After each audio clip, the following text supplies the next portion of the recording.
أشهد أن لا إله إلا الله وحده لا شريك له وأشهد أن محمدًا عبده ورسوله أما بعد فأعوذ بالله من الشيطان الرجيم بسم الله الرحمن الرحيم. I would like to start by inviting anyone who, owing to that elephantine sound over there, can't hear me properly, to please proceed to the front where I think it's a little bit better. My name is Sabahat Ali, and I'm extremely humbled to represent a very special project today that was initiated by Hadrat Sayyidina Amirul Mu'mineen Khalifatul Masih Il-Khamis Ayyadahullahu Ta'ala bin Nasril Aziz. And those who are sitting in the back as well, I would humbly invite my dear brothers to come closer, because you all will make this session, inshallah. The Existence Project seeks to talk about something that no one else wants to talk about. It seeks to delve into questions that no one has answers to. It seeks to normalize that which most of the world has made taboo, and it seeks to remember that which much of the world has forgotten. And that is the one entity that is dearer to you and I more so than anything else in the world, Allah the Almighty. I have spoken over the last few years, perhaps into the thousands, with Ahmadis and non-Ahmadis alike, about this concept of God. I've spoken to Ahmadi researchers who tell me that they feel the need to hide their belief in Allah the Almighty. Because if their colleagues found out that they believed in God, they would be marked as insane, ludicrous, and they would be barred from progressing on the material plane. I've spoken to everything from Gen Alpha, Gen Z, Millennials, X, Y, onward of that. And there's a strange pattern. Because 400 years ago, Galileo was put under house arrest for speaking the truth of science. And he's hailed as a hero, poisoned to death, as he should be, because he discovered through science a reality that opposed the Bible, several realities.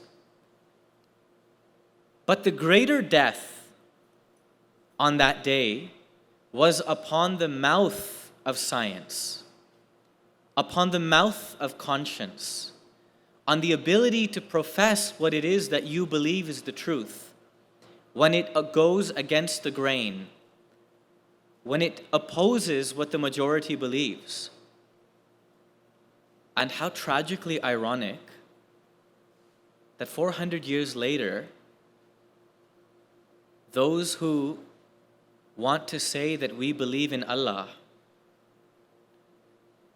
cannot wear it on their sleeve with pride. It's so strange. We live in an era, at a time, in a generation where there are certain demographics that if you say anything against them, you will get eaten alive. You will get cancelled overnight on Twitter, even if your name is J.K. Rowling. And yet, when it comes to belief in God, there are very few of us who consider, why is there not a backing for my belief in God? Why does it not trigger a generation or a nation that I can't be comfortable in my own spiritual skin? If a person wakes up today and says that I believe, a man wakes up, a biological man wakes up and says that I'm a woman, the whole world is expected to back that person because that is the person's belief. And anyone who speaks against them will be eaten alive. That's our reality. You know this better than I. Yet there is a pointed asymmetry when it comes to the belief in God. Anyone who tries to say that I believe in God in an academic or scholastic circle, in the most unacademic and non-scholastic way, will be labeled an intellectual miscreant or really just a fool. Each one of us who are here at this Ijtema tonight, we are very weird people. It's a Friday night. It's a late summer Friday night. We are all able-bodied young men by the grace of Allah. And from an atheistic onlooker, we are all a very strange group sitting here because you love Allah. Choosing to be in this marquee instead of being anywhere else, this is always the group of people that history bears witness are seen as very strange. And they're known and they're labeled in the Holy Quran as mustad'afina fil ard. They're considered the weakest people in the earth. They're always deemed to be weak. The Existence Project has come about with the guidance of Sayyidina Hadrat Amirul Mu'mineen to demonstrate to the world, which was the original objective of the Review of Religions, that God exists. Each one of us in this room has the ability to sit down in the downtown of the city that they belong to, have a mug on the desk, we've all seen the meme, and a board that says, God exists, prove me wrong. But it's very easy when we go to school, universities, attend classes, go to work, when we're surrounded by this illusion, to fall into this complex, which I call the God complex. And the name of the talk today is the God equation. Because an equation in math, yes, it symbolizes two numbers on either side of an equal sign, but actually an equation represents the relationship between the two things on either side of that equal sign. That is why this topic is so fitting, aside from the fact that it came from Khilafat. Did you know that Hadith Khalifatul Masih gave all of the Khuddam of USA a different theme for this year than the Khuddam in UK? And a different theme to the Khuddam in Canada? There is always method to His Majesty. The fact that He gave this theme of a living connection with Allah to MKA USA means that that is what we need to focus on. So today, trying not to bore you to sleep, and before we get to the questions, and I'd like to open the floor, please. We see things all over social media, we have Reddit posts everywhere, and that has an impact. Maybe the first Reddit post won't have a direct impact on your faith, right? And then you see another one and another one and another one, but when you can't formulate a response, your brain tells you that there is no response. But I would like to challenge every person in this room today. There is not a single argument and you can write this down, and 1,000 years later it'll still be true. There is not one argument that demonstrates that God does not exist. That is something we should understand. The second thing we should remember is that Hazrat Masih Maud ﷺ came to demonstrate to the most philosophical and scientific minds that God exists. And he said, look, half the work I've done for you. Half the work I have done for you.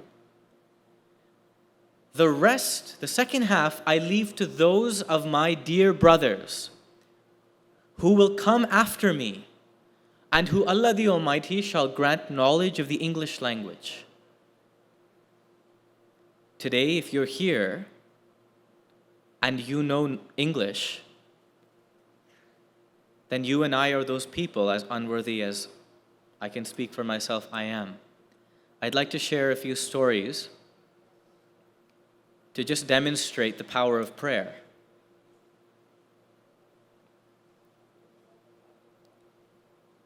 Hazrat Muslim Maud radiyallahu anhu has a famous couplet. He says, Nishan saath hain itne ki kuch shumar nahi.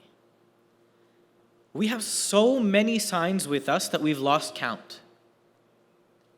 Hamare deen ka qisson pe hi madar nahi.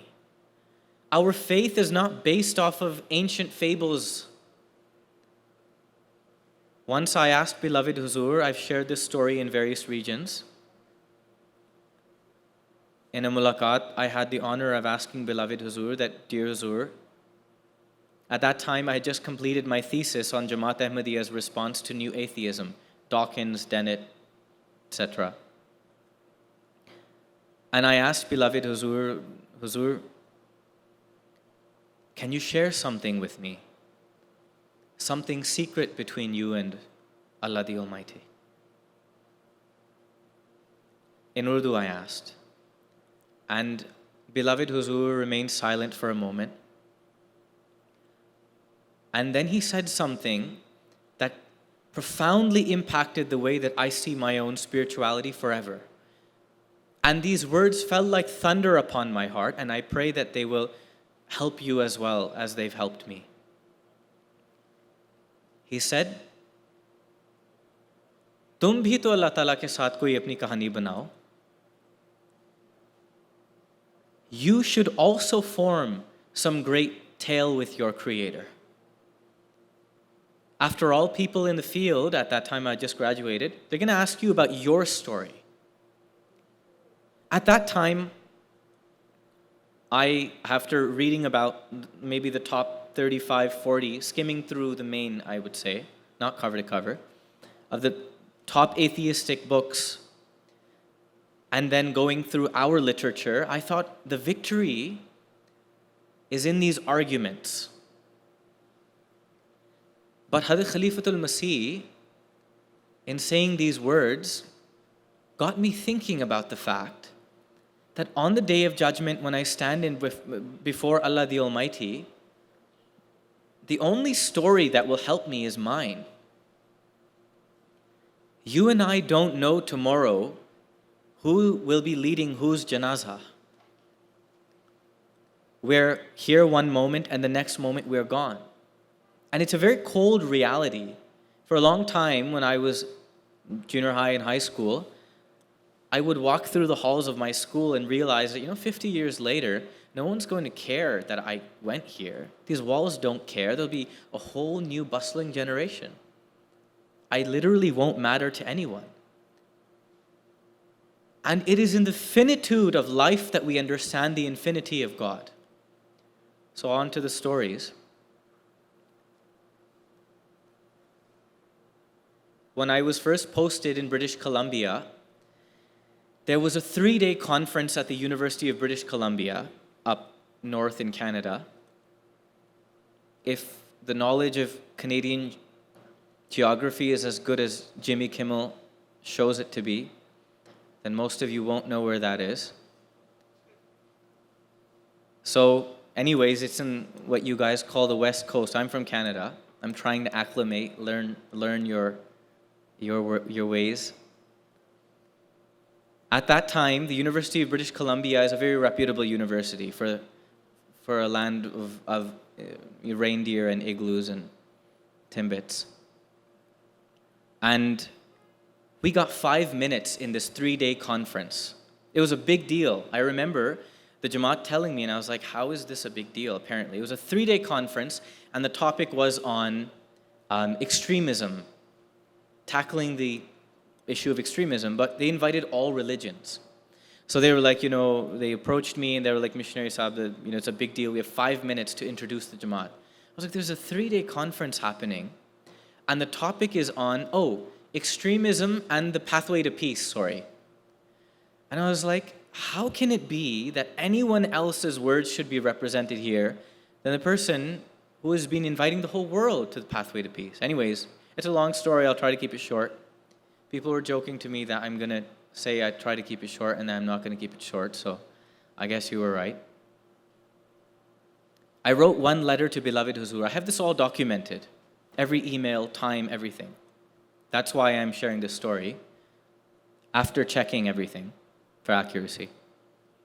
I sent this letter to beloved Huzur that, dear Huzur, this is the topic. We've been given 5 minutes in 3 days. Apparently, it's a very big deal. Please pray it goes well. But my heart was not content. Why should anyone else have a seat at the table or a place at the podium when Hazrat Masih Maud 100 years ago wrote the British government and jihad and warned the British Empire that there's extremism brewing on the Afghan frontier, and if you don't contain it right now, it will become a global crisis. And they didn't do anything about it. I was like, no one has the right to talk about it more than us. The long story short, I wrote this letter. The next day, the dean of the faculty of Jewish studies, some branch of Jewish studies, she emails. She's like, can you actually say a few words and make it like 15, 20 minutes? I was like, Alhamdulillah, beloved Huzur's prayers have been heard. That night I was going to bed, a few days left. Excuse me. I get another email from her. I wrote a letter to beloved Huzur saying, dear Huzur, I had just written a letter to you, and now we have 3 to 4 times more time, so alhamdulillah, your prayers were accepted. She emails me that night. She says, could you actually be ready to speak for about 40 minutes? I'm like, okay, yeah. There's no shortage of content because of beloved Huzur speaking about this all the time. Excuse me. So I went to sleep, wrote another letter in the morning to beloved Huzur that, dear Huzur, it's just expanding. Pray that it goes really well. So I got there. Secretary Tabligh was with me and other people. The woman calls me over. It's like no one's sitting. There's supposed to be other panelists. She's like, the person who was supposed to represent Islam in this 3-day conference is a big sheikh from Ghana. And can I get water, please? Water, please? Sorry, I'm recovering from one of those bugs. So she calls me over and she says, I'm so sorry, but the entire Ghanaian delegation couldn't make it. We have no one to represent Islam. Can you please actually do the entire session? I was like, okay. So I was speaking and I had my speech ready and it was just the 9 points of Hadith Khalifatul Masih, Pathway to Peace. I almost in verbatim read it out. Just like I'm speaking to you, I would explain a point, then I'd read, then I'd explain a point. I think 45 or 50 minutes elapsed, and unanimously the audience said, please keep going. So another 20 minutes I went. I still had 2 points left. These are PhD students, these are professors, these are Emmy Award-winning journalists, by the way. After that, she comes up to me, takes me to the side. Jazakallah, brother, Allah bless. Thank you so much. Takes me to the side, and she's like, I'm so embarrassed, but the pastor and the rabbi who were supposed to accompany you for the Q&A, they also have not shown up, so can you just do that as well? And I remember there were many different things that happened that night. When I left the event, an older gentleman, I remember he came all the way back, started walking toward me. So out of respect, I didn't want him to walk, so I went toward him. He's like, when I heard your topic, the Islamic solution to world peace, I was thoroughly annoyed. Because I have written dozens of books and papers and whatnot on this topic, and there's no solution to world peace. And then when you said the first thing to the solution to world peace is believing in a creator, I was about to get up and leave. I wrote all of this to beloved Huzur as well, through respected Abid Khan Sahib. And he says, but then I found myself sitting there and reluctantly agreeing to every single point. And he says, I have never believed, he was 70-something years old, that there is a solution to world peace, and I would have certainly never been caught dead accepting a version of world peace that is predicated on the belief in God. Jazakallah.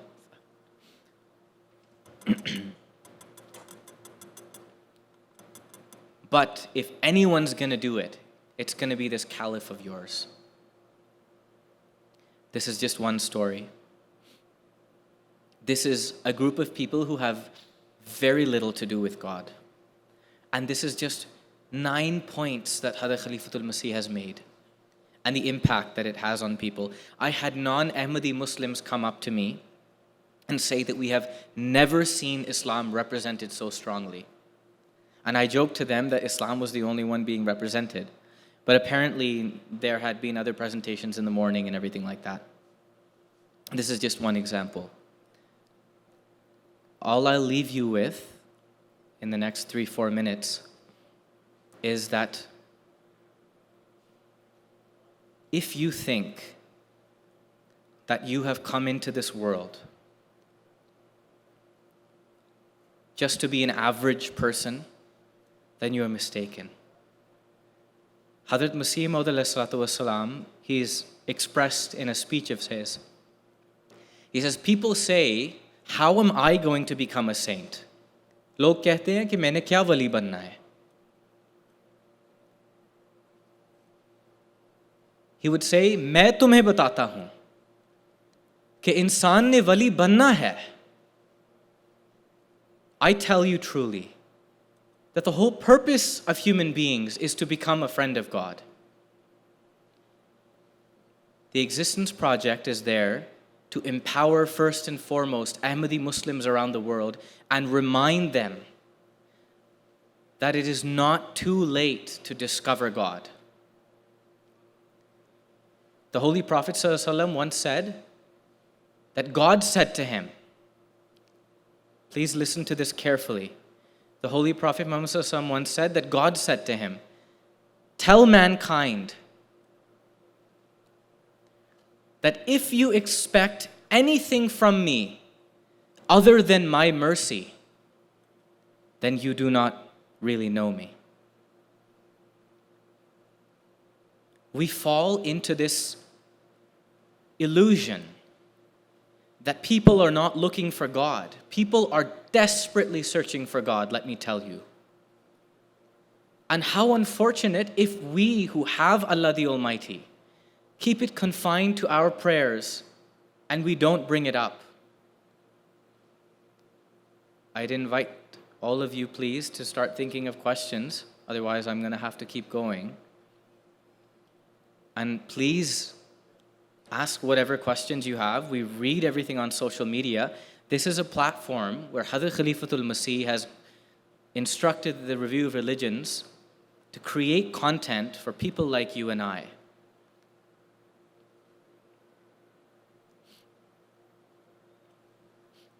Otherwise, I have other stories. Ji. I think there's a mic somewhere. No? Did the organizers arrange a mic? Anyways, you can. Walaikum assalam.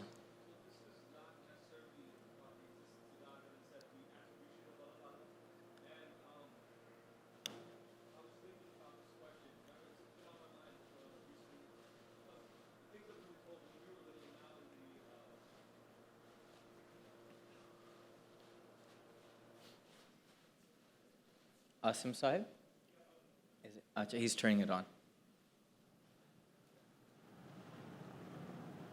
Yeah, Assalamu alaikum. So, something that we're told when we are little is that this behavior, or this other behavior pleases Allah Ta'ala, it does not please Allah Ta'ala. And now that there's a younger generation to mine, I hear these same things again, and it's always confusing because I can like Coke or I can like Sprite, and so liking something is something, it's like a very low human attribute. And you know, the Asma Husna are very lofty and things that we should achieve, but it seems to diminish in some sense my idea of Allah subhanahu wa ta'ala when we say that X or Y pleases Allah or doesn't please Allah, because we are so small and little that any small thing that we do is only to our own detriment. And so our betterment is, how does that, like in some kind of cumulative way, affect Allah Ta'ala? I guess. That's a very beautiful and profound question. Hoping for easier questions. Sorry. When we say that something pleases Allah the Almighty, you're absolutely right. That the word please, when we superimpose the human definition of please upon an entity like Allah the Almighty, is insufficient. But by that logic, all of human language is insufficient to encapsulate the entirety of God's majesty and infinite perfection. So in one way we are confined. But that's the beauty of the language that Allah the Almighty has chosen, Arabic, to convey this extremely heavy thing. You're right, because the Holy Quran says that if this Quran were to be revealed even upon a mountain, it would break it to pieces. So that is how heavy every word of the Holy Quran is. And the word that the Holy Quran uses for the pleasure of Allah is rida, Rizwan and rida. That refers to Allah the Almighty being delighted when something good is done. And that is connected to His being Al-Latif and Al-Khabir. Yes, it does not impact Him, but because He has perfect exactitude of knowledge with precision, so it would be unjust for God not to acknowledge our tiny actions.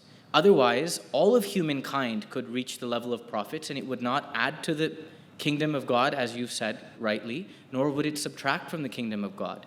In fact, Allah the Almighty has even said that, to give an illustration in the words of Allah the Almighty Himself, that, O mankind, He said to the Holy Prophet ﷺ, if every single one of you, from the beginning of you to the end of you, asked of me everything that you could conceivably ask, and I granted every one of those things to all of you at the same time, it would not even reduce from my treasures the amount that if you dip a pin into the ocean, take it out, it takes water out.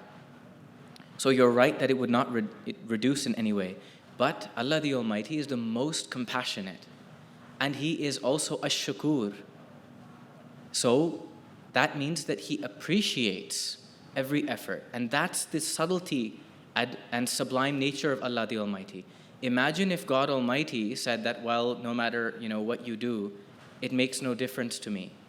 Then it would be against His attributes. So that's why Mian Bashir Ahmad Sahib radiallahu anh has explained in Our God, which is a book that I think even if I read over and over till the end of my days, I would never stop benefiting from it. He says, always remember that the attributes of God act like soldiers against the other attributes for the other attributes of God. So that when one aspect of God is attacked, the other, as you mentioned rightfully, the Asma'ul Husna, the perfect names of God in the Holy Quran, will come and blockade and defend them in one way or another. I remember Professor James Brown, an emeritus professor from the University of Toronto, who described himself as a militant atheist. He and I, we had this conversation that went on for about 4 hours, and he was very, very annoyed.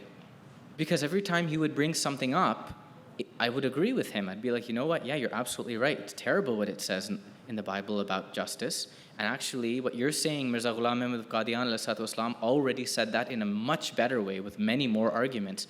And every time he would try to say, well, can God create a rock that He cannot lift, or any of those philosophical questions, I would speak to him in light of the attributes of God in the Holy Quran. And he expressed that he was thoroughly annoyed. It was very good, sport about it. So it's something to bear in mind that you possess the theistic rhetoric of the Holy Quran, the Quranic rhetoric of theism. The version of God that the world has rejected, and that doesn't make sense, is the same version of God that the Holy Quran rejected 1400 years ago, and with much better arguments than any of the new atheists. In fact, I often say that atheists, I wrote a letter to the New York Times when I was in Jamia back in the day, and I got a little bit of slack for it, because I congratulated an Indonesian or Malaysian man for coming out as an atheist. But he came out as an atheist because he saw that his family was following a hideously disfigured version of Allah, and he had to reject that. And what we forget is that the kalima tayyibah doesn't start with the proclamation in the belief of one God. It actually starts in the rejection of every false god. So our atheist friends, and I always say friends, those who genuinely let go of religion because they want the truth, but the disgusting version that has been put before them, it does not sit well with their conscience. Because the void that's in each one of us, like what are we other than just these biological robots trying to fill a void? That's all we are. And everyone's desperately trying to fill that void, and people are miserable. And atheists, those who are sincere, there are many people I've spoken to. People think that, like one person's an atheist, that's it. Their rejection of falsehood has actually brought them closer to the truth. Any other question? From the right.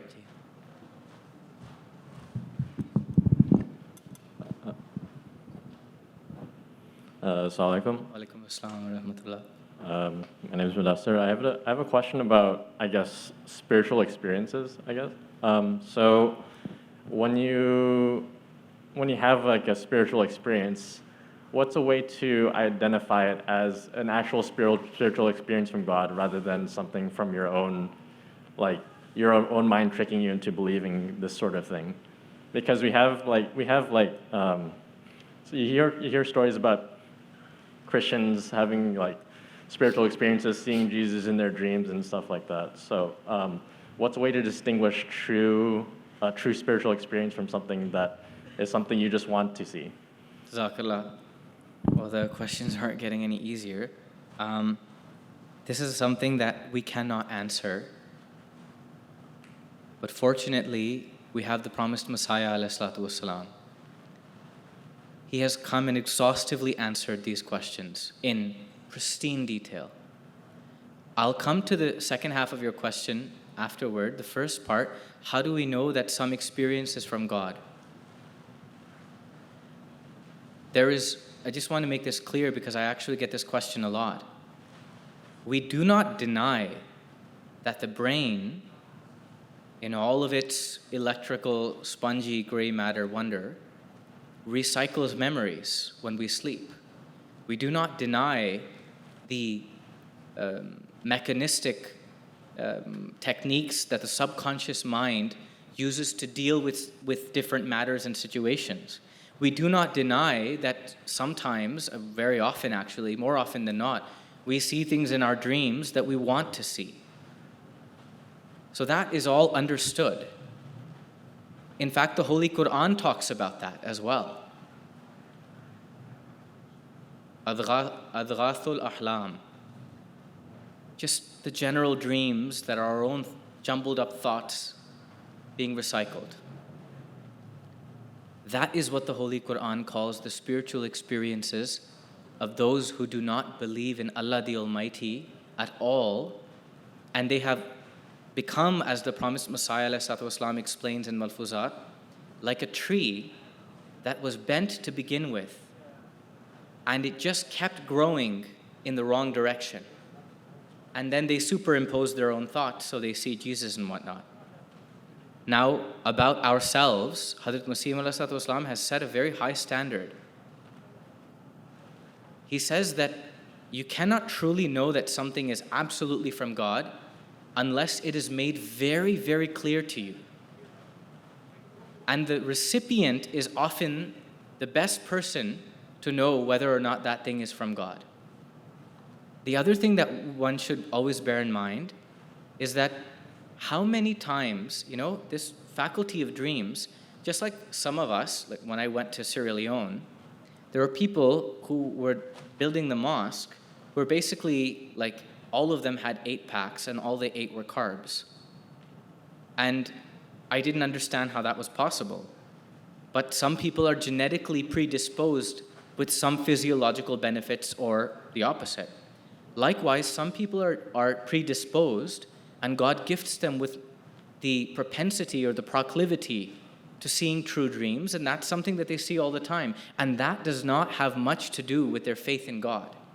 That is why a deep study of the greatest eureka moments in scientific history reveals that countless scientists who had given up on their own efforts saw the solution to whatever thing that they were working on in their dreams. Countless of the greatest discoveries. Hazrat Masih Maud has explained this. When we say a spiritual experience, technically every moment of our life is a spiritual experience because we are alive.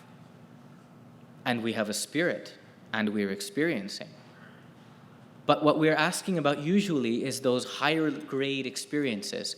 Hazrat Masih Maud has explained in Ayyam Sulh that when scientists who are even atheists rack their brains and use all of their God-given faculties, Allah the Almighty considers that a prayer as well. In fact, on another occasion, Hazrat Masih Maud has said that seeking the means, whatever you want to get done, seeking the best means to get that done, that is also dua. And when you pray, you should pray for the best means to get it done. So that's why a spiritual experience of the highest caliber is very pristine and clear. But if there are mixed, sometimes we have a dream, and I'll close with this. Sometimes we have a dream where we see like Huzur Anwar. It's a beautiful part of the dream, and then it gets really strange and we see other things. And that's because our souls are not yet perfected.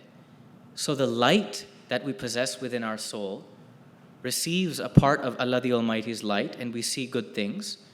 And the darkness that remains in our soul is attracted to the darkness. So that's why it's not, we cannot expect to just go from 0 to 60 in, like a year or something like that. And then Hazrat Masih has explained the 13 qualities of true revelation as well. And that's the highest standard, of course. Oh, sorry, there was someone else here, I think, waiting? No? Acha, sorry. I think we have very few minutes left. I'd like to quickly say, please, while you're walking, this is just the beginning of the conversation.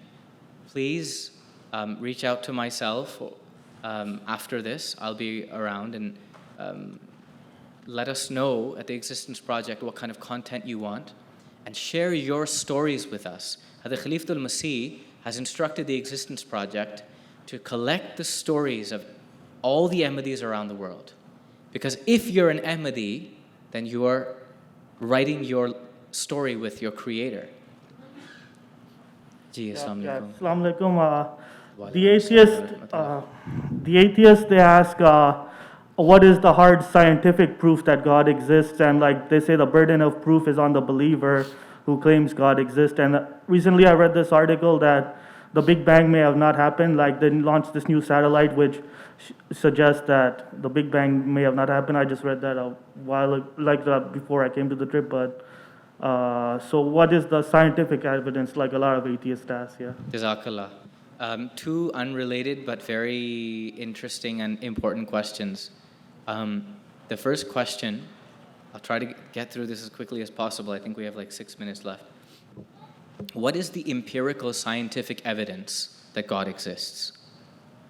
This comes from what is known as empiricism or reductionist empiricism, which are just really unnecessarily fancy words that certain new atheists like to use in their plethora of jargon to make things confusing for the average person. What it means is, what they believe is, erroneously, that the only way to ascertain truth is through the scientific method. That is the only way to know truth. But this is so immensely flawed. And this is why it amazes me that when we hear these things, we're like, often we're kind of baffled because we don't know what to say. Ask them, for example, if it's a person who's married, ask him, what is the empirical evidence that your wife loves you? Show me in a laboratory her love for you. Quantify it, repeat it, measure it. Otherwise, it doesn't exist. Now, something like love is literally probably the most important thing in all of our lives. I can't think of anything greater. The word insan actually means two loves. So, the more powerful a force, it's just something to keep in the back of your pocket. The more powerful a force, the more impact it has, the more imperceptible it becomes to the human eye. Just in your own mind. Start from gravity, right? Gravity is known by its effect.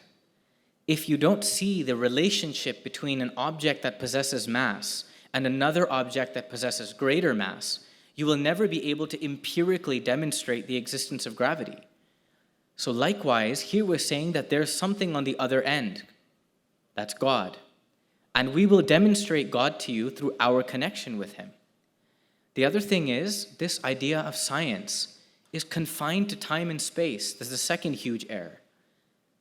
Imagine if the physical world is comprised of time and space, and what they want is to put something through a laboratory test and to create empirical evidence. That means that empirical evidence has to come from time and space. But a thing cannot cause itself. Show me one thing in the universe that ever caused itself. Everything is caused by something else. The onus of proof is such a ridiculous argument that I read all the time. The onus of proof is not on us to say that something caused this. The onus of proof is on them to demonstrate that something did not cause it. The onus of proof is not on us to demonstrate that, for example, hundreds of prophets in our recent history came and were victorious every single time. It's on them to demonstrate when an atheist made the same claim and he was equally successful even once. The only example they have is Joseph Stalin, and we all know how adored he is, with 20 million people dead. And the reason I use this tone is that these arguments are extremely falsifiable. They are false arguments. They're not based in rationality. Another issue with this whole argument, if we had a piece of God or something physical that demonstrated that God exists, then that wouldn't even be a God worthy of accepting. Because God is infinite, and how can an infinity be confined to a finite universe? Then a thing that caused time and space must be outside of time and space, because a thing can't cause itself. That means it's outside of time, so it's timeless, and it's outside of space, so it's immaterial. But what you want is a material piece of evidence. So it's so funny that these games are played about rationality and logic, but they don't hold up to the test of logic. And this is all in the books of Hazrat Masih Maud alayhi salatu. None of this is from me. The last thing, very quickly, there are many other arguments, but I've got about 2.5 minutes, and I know that the respective members of Majlis al-Shura also have to reconvene. About the expanding universe, I've also looked at that. Just 48 hours ago, I was looking at whatever articles I could get my hands on, because this is not new. This is actually a theory that has just not gotten much publicity, that the Big Bang didn't happen, or the Big Bang didn't happen in the way that people think. That doesn't make any difference to us. That's one thing we have to remember. The Holy Quran's text will never change. We will always adhere to what the Holy Quran said. Science will constantly change. And someone said this to me, you only wait until science discovers something, you believers, and then you're like, oh, look, it says that in the Holy Quran. Which is not true, obviously. For example, evolution, hundreds of years ago, the greatest Muslim scientists were arguing evolution, and they were labeled madmen. But anyways, this thing about the Big Bang, it's still developing. This is a small group of researchers. I'm not saying they're less important because of their size. But everything from second law of thermodynamics to the redshift effect to the way that we measure galaxies and everything, it's still, there's heavy evidence that that's how it began. But as science develops, let's see. But it will not, the reality will not contradict the Holy Quran. Anyways, that's, I think, it. It's almost 10:30. Jazakallah to everyone for your time. Allah bless you very much. Please kindly wait for the organizers. I don't want to be blamed for accidentally adjourning you. Assalamu alaikum wa rahmatullah.